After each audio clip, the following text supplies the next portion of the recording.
So, good afternoon. Our panel stands between the lunch and us, and definitely lunch is one of the best experience everyone is looking at. So, I have a big sweet tooth. How many people are looking forward to the sweets today? Great. So, हाँ? बहुत कम लोग हैं, पर खाएंगे बहुत लोग. So, so the panel for today is about who drives CX. So in the panels and the discussion so far, we have heard about the different aspects of CX which is getting involved and evolved. But it's a very tough charter the way it has to be executed well. So what we will cover in this panel is who drives CX, how is the impact of social media and AI coming towards it, and we will also touch about careers in CX and how can one embrace this future as a career as well. So first question I have, we talk about this word called CX. So maybe Sachin, if you can start with is, what do you understand by CX and who drives the CX charter in your organization? Sure. All right. So for me, any interaction between a brand and a customer comes under the purview of CX, right? What are you communicating? Your ads.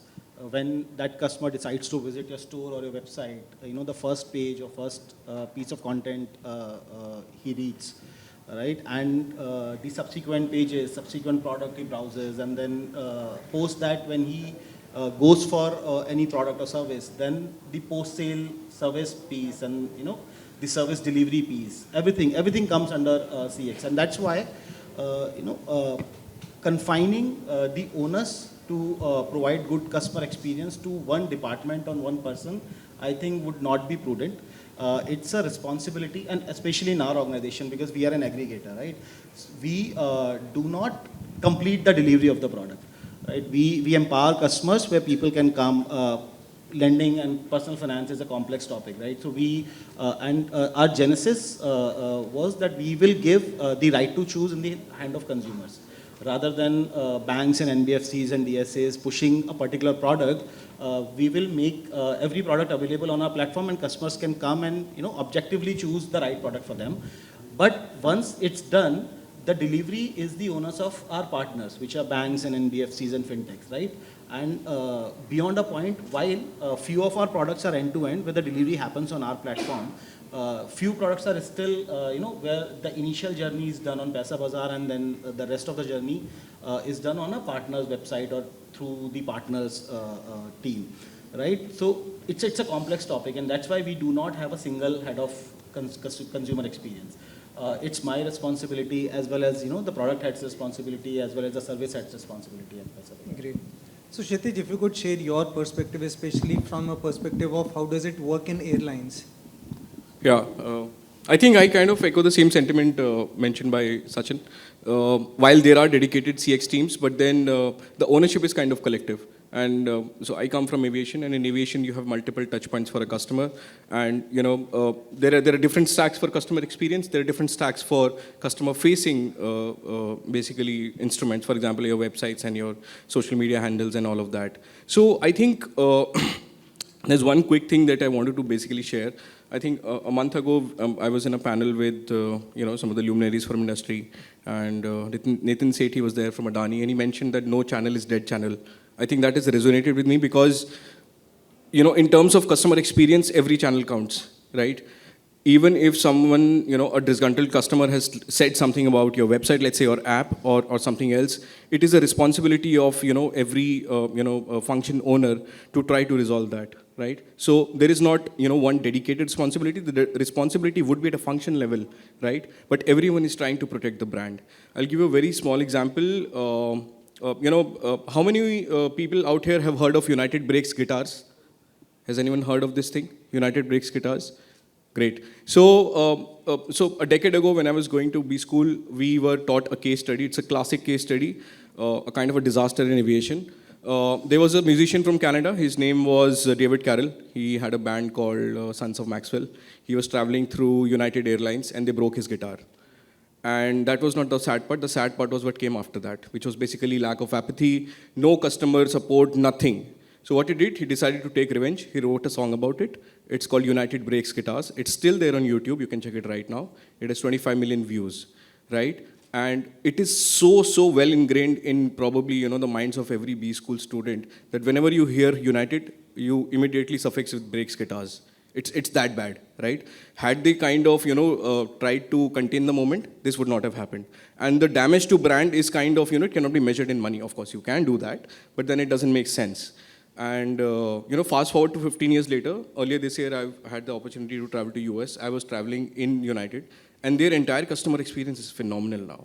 Every single touch point, whether it's, on which belt your bag is coming, right? Where your tag, whether it has been loaded or not, unloaded or not, everything is available on app. They learn from their mistakes, right? So it was not just one person's responsibility. Every team came together to help the customer, right? And helping the customer is the ethos and the bedrock for customer excellence. And I think, that's why I would echo with, what Sachin said, it's bang on. Sure. So, Vaibhav, if you could share your experience, especially in the media space and subscriptions economy. Yeah. So I completely agree with Sachin and Kshitij, and we are a business news subscription, and basically we need to convince people to pay for news, which is is a very difficult task. So I think CX is a teamwork, 100%, but it has to come through top. The CEO has to really push this culture and make sure that CX is combined with their business goals and the culture in the organization. But one needs to have one person who is responsible for this. And I think in this case, that's me, the business head, on the subscription side of things. I think most important part here is to make sure that the customer support team or the product team is empowered to take decisions. In a lot of cases, what happens is that we reach out to customer support. They say, we'll come back to you in 72 hours. They kind of figure out. But I'll give you an example like Amex. I've had some, I am a very loyalist of Amex past 14 years. I've been using their cards, and I have 7 to 8 credit cards, but the customer experience I get from Amex is amazing because they take calls at that point of time. If I have a problems, they'll give a refund, they'll give me the points, unlike other banks, who kind of really, delay these processes. So so Amex is very close to my heart. I've spent about 11 years working with them, and I know while people think it's a cards company, it's a customer service company at the end, and empowerment is a big thing, which is a culture there. So I have a quick question to audience. Okay, how many people have gone and praised about their customer experience with any brand on social media? Praised, like shared a positive review.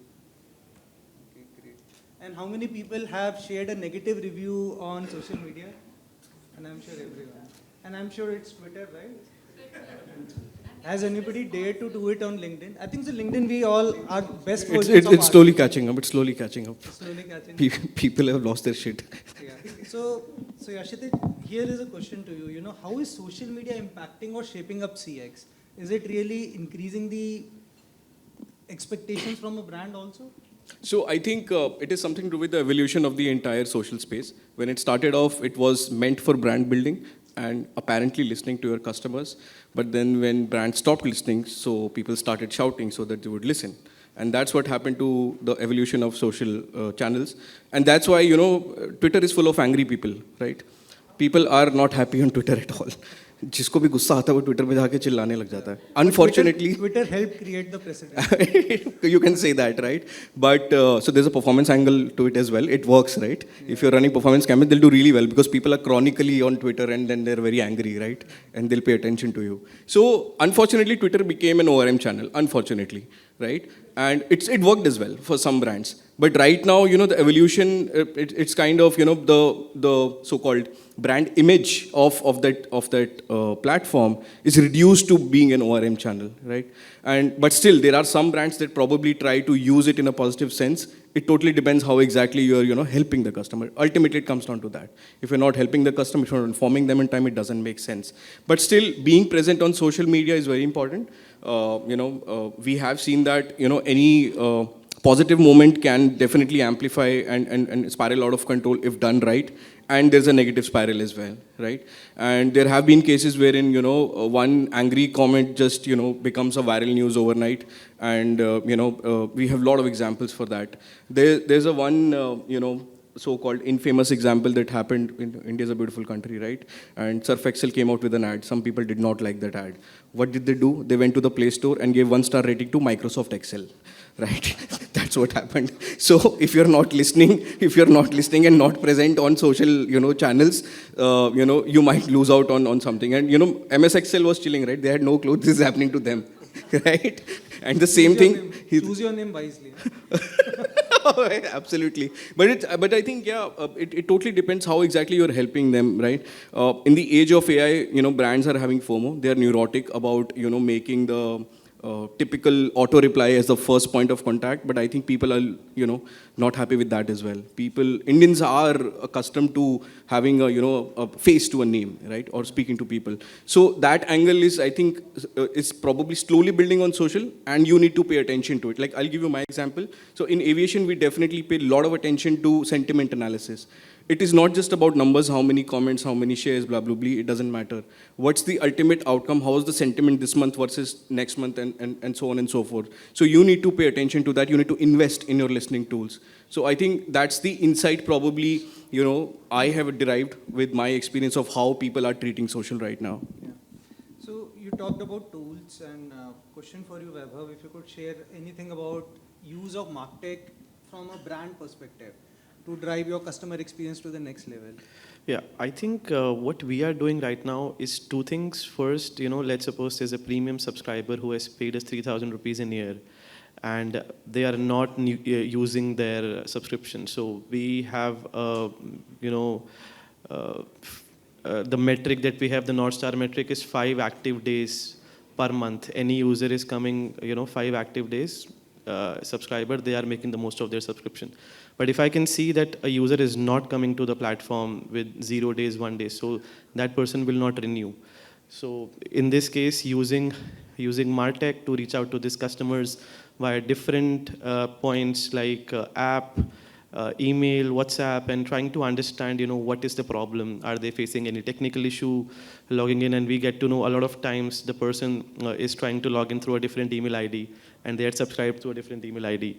So yeah, I think using MarTech and also using data to understand who are your very loyal users and who are most likely to convert into subscriptions. So customer success teams can talk to them, and what is stopping you to become a subscriber. And basically using this data, they can give their feedback to the product team and the editorial team, so that it can help us make decisions and changes according to the feedback. So basically you're saying measuring the user retention and then supplementing it with the MarTech to drive the right outbound communication. Yes, absolutely. Using personalization features to get them back. Basically, the idea is to create a habit, build a habit, and which leads to retention, which leads to acquisition. Sure. Great. So Sachin, if you could touch upon something about how you are looking at AI. Definitely everyone talks about greatly that, okay, AI can do all of these things, but there is a customer experience angle. Sometimes it ruins the customer experience. I was reading this rant about Atlas. It's a Visa app, and somebody was talking about that they have put a very interesting AI bot, and the customer was in an endless loop in it. And especially with visa issues, okay, and you are controlling an experience beyond it. So how do you look at AI, and how are you consciously adopting it?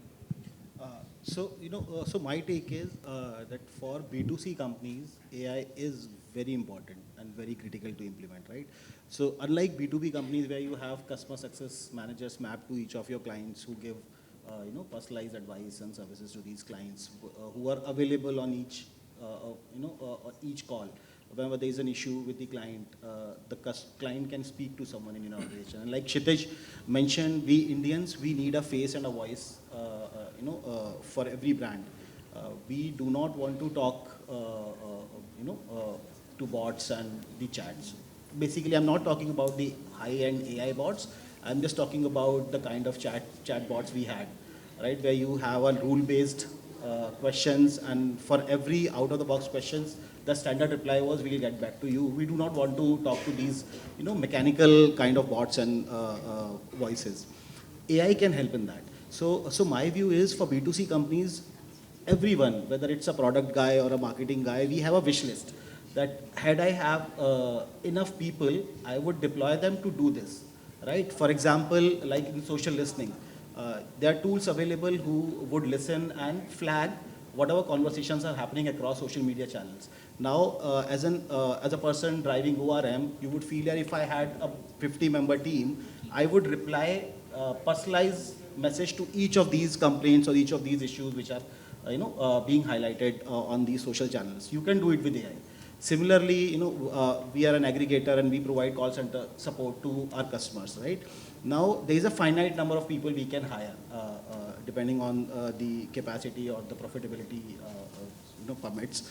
But with AI, you can scale it to infinite, right? Yeah. With the right resources, with the right data. Now comes to the bot you were talking about, where the customers are, getting into a loop. Now, what I feel is that AI is such a buzzword, such a fad these days.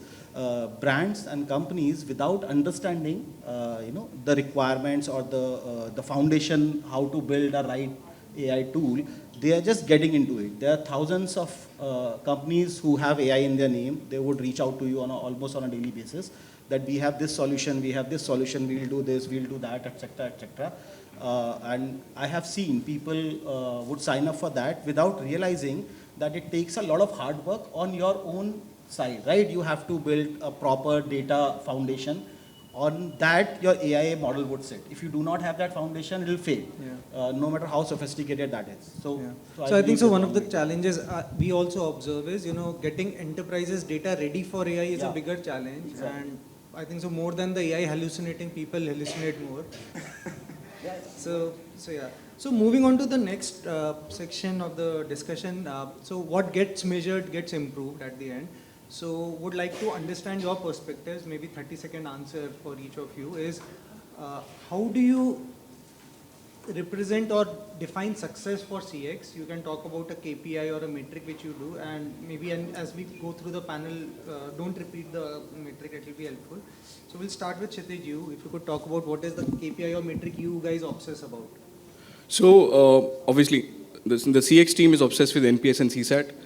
Me, since I handle the entire digital ecosystem, for me, my D2C store presence is very important. So I pay extreme attention to our Play Store and other listings because that's where the actual insight lies, what's happening to your product. So you need to pay attention to that really well. So reviews and rating. Absolutely. For example, when you talked about Atlas, for those who don't know, Atlas is a visa startup. They recently came out with something called a transparency report. Transparency report, what is that? It's a PDF which says all the use cases where basically they, were not able to deliver and customers were unhappy. So why were they unhappy? What lapses happened on their end, and what are they trying to solve for it in the future? So they're owning up to their mistakes in public domain. That's pretty new. It's never happened. So that is something really interesting. They published all their matrices. It's an interesting post. Yeah, they've talked about a lot of KPIs. It's like a 5-pager post which they have put, like 5-pager website link which has all the KPIs which they are tracking. It takes a lot of guts to be so. Absolutely, it's brilliant. You guys should definitely go through it. Vaibhav, if you could share what is one KPI you guys are looking at day in, day out? So for us, it's definitely retention rate and getting people to, renew their subscriptions and getting them to use their subscriptions. So, yeah.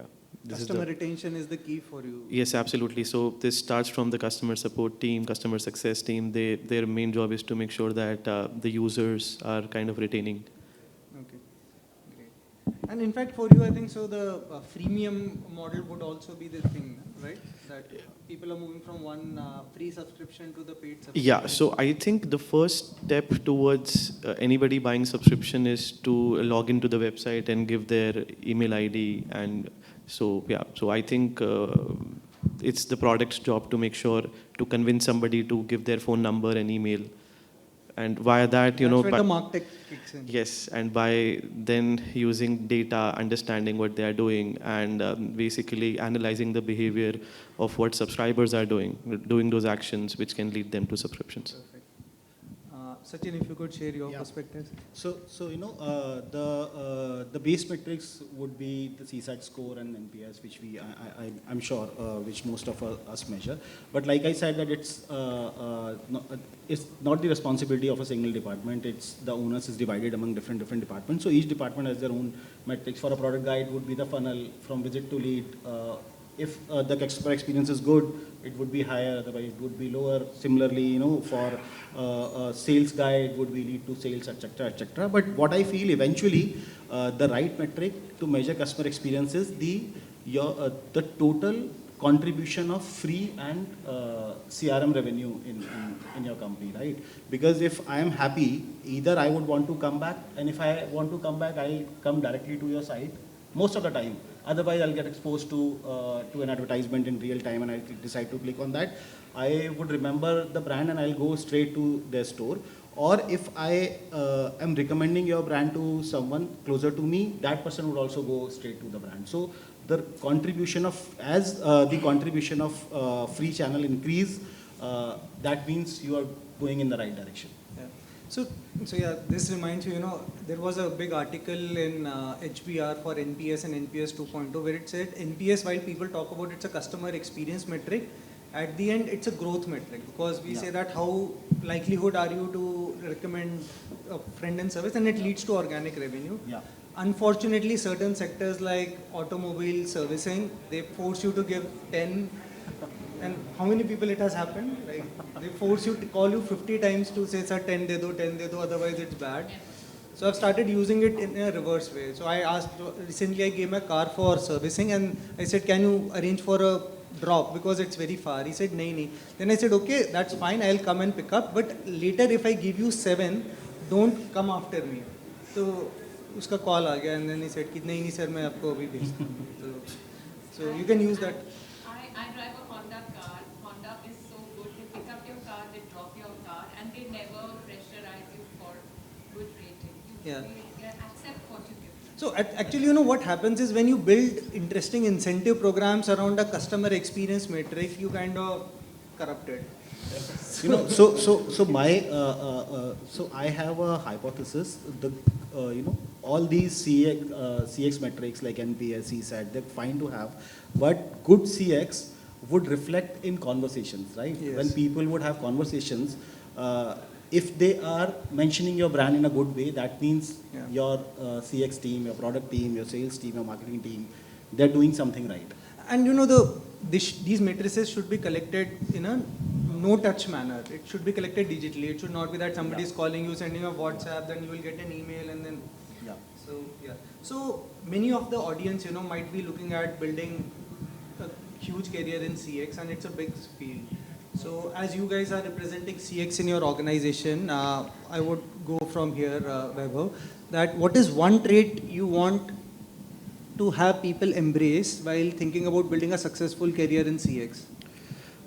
I think the first thing is to be tech savvy, understand the data, right? And using MarTech tools to slice and dice the data and segment users, understand, okay, what is this segment doing? Using these tools, MarTech. So basically having a data-driven approach to CX and understanding and measuring it. Yeah, and also understanding the data. Like, let's suppose if a user is doing this, then what is the meaning according to the brand, and what is this? If a user is coming back this many times, okay, this means the product is sticky, or where a user is not using this feature, we can improve this. So these kind of digital business or any business, looking at the customer experience through the lens of data is a very key skill. Absolutely. And also, via this, what we have done is we have empowered our customer support team to share, product requirements. So in every product roadmap meeting, there are 2 to 3 suggestions coming from the customer support team. So, using this data to drive your, product roadmap. Sure, great. So, Kshitij, if you could share one trait you think people should embrace? I think I'll answer it in 2 parts. So first thing, if you're representing a brand and you want to be on the customer experience side, don't be too attached to the brand. Don't defend yourself. There's a reason the name of this event is customer first, right? Be very remote when it comes to consuming insights, right? Whatever is happening, data will tell you. लोगों को शौक नहीं है चिल्लाने का. लोगों को जब दुख होता है तभी चिल्लाते हैं. सीधी सी बात है, right? We are also customers. Just remember that. That's the first thing. And of course, pay attention to data, right? They say, like most of the data guys say, if you torture the data enough, it will confess. That's the truth, right? So that actually happens. And you also pay attention as well, right? If any one of you are handling product marketing and you have a listed app, you must have seen that, people are saying amazing app 1 star, right? People are saying bad service 5 star. So you have to pay attention as well, right? It happens in India, that's one thing. I think, secondly, do focus on innovation. I have a very good example because most of us, we have the fortune of taking an airline, and everyone is impatient when the plane is about to land. Everybody wants to get off, right? Everybody wants to get off ASAP. So that was the kind of behavior that, airlines basically have been monitoring. But Indigo was the first airline in the entire world to do something about it. We came up with 3-point disembarkation system. Earlier, you were able to get off only from the left side, front and back. Now you can go from front 2 sides, right? It was the only airline to do that in the world. Saved a turnaround time of 7 minutes. People could get off the plane faster, go home happy, right? And they did a lot of testing about it. And last year, we gave a lot of press releases around it. You should read about it. That was the obsession with innovation that came, right? So I think obsession with innovation and, listen to the customer. Don't be too attached to the brand. Great. Sachin, if you can share your Yeah. thoughts. So for me, the most important trait would be empathy. Like Kshitij mentioned that we are also customers, right? So you have to be empathetic. Don't get too attached with the features you have built, and it's not that you have built something and people have to like it. They may or may not like it. People are different, right? So you have to accept that and be agile, be open to change, because what used to be vanity 5 years ago, it's like a norm today, right? People and customers are spoiled by brands, because one or the other brand, they would come up with a feature which would be better than your brand, and then people will start liking that feature more, right? So you have to be, like he mentioned, that you have to be innovative and always on your toes, because you cannot, get attached to one feature that I built this 6 months back, why customers are not coming? Because somebody has built a better feature than you, right? So you have to be focused, and when, Kshitij mentioned that people are talking about your brand on social media, you have to listen and take actions. You just have to, be prompt while delivering. You can't just, be careless. So what I understand is, to build a strong career in CX, you have to be very data-driven, you have to be empathetic, and you have to reimagine your products again and again with the feedback which you listen very closely. Yeah. I think while I agree with all of you, I think the intent and ownership is the biggest thing which has to be there. Rest all is skills which you can acquire or get trained on. Yeah, absolutely. Yeah. So great. We come to the close of the session. I think so. What we take back from the session is CX is very key skill, and it requires a lot of leadership. While you own the charter, but the entire organization has to come together. It's not just one person who's facing or owning the matrices. It's a very data-driven approach. You need to have strong customer journey mapped anonymously or through the right MarTech, which is available.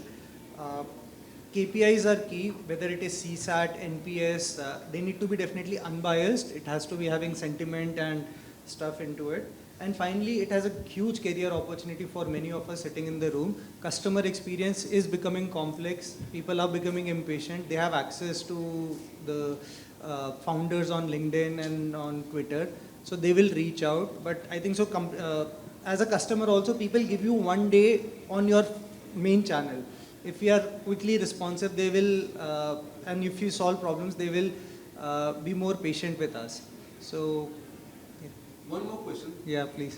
Would it be CMOs versus CXOs or CMOs and CXOs? The C is common, so. So at the end, C is the winner. Customer. C is okay. So actually, Satyajit, what I'm seeing is there are titles like Customer Experience Officer coming in, Customer Happiness Officer coming in. So definitely it depends on the size of the company, how the role gets defined, but See, let's say there is a chief customer experience officer in a brand who cannot influence anything. He cannot, get the right ad shipped through a CMO. He cannot get the right product shipped through a CPO. He cannot get the right service delivered through, the service head. Then that customer success or customer happiness officer is of no use, right? So that's why I said that it's the onus of everyone. As a CMO, whatever is in my control, I would like to change that to serve my customers better. As a CPO, whatever is in his control, he'll try to do it and try to serve the customer better. If you can move the needle, only then you can solve your customer's problem. If you can just listen and highlight problems and internally nobody is listening to you, then it's of no use, right? Yeah, I think Satyajit, to summarize, it won't be CXO or CMO, it will be CXO and CMO. Great. Thank you very much, everyone.